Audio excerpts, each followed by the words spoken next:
আমার মধু ওর আমার শুনে ভালো আছে মা। তোকে দেখার জন্য আমার বুকটা পেটে যাচ্ছিল।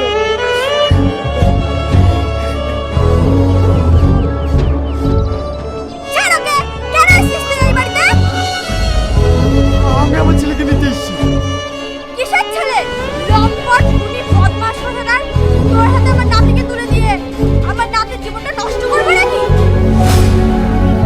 আমি খুন করিনি, আসল খুনিকে ধরেছে বলে তো আমাকে ছেড়ে দিয়েছে। চুপ কর, খবরদার মিথ্যে কথা বলবি না।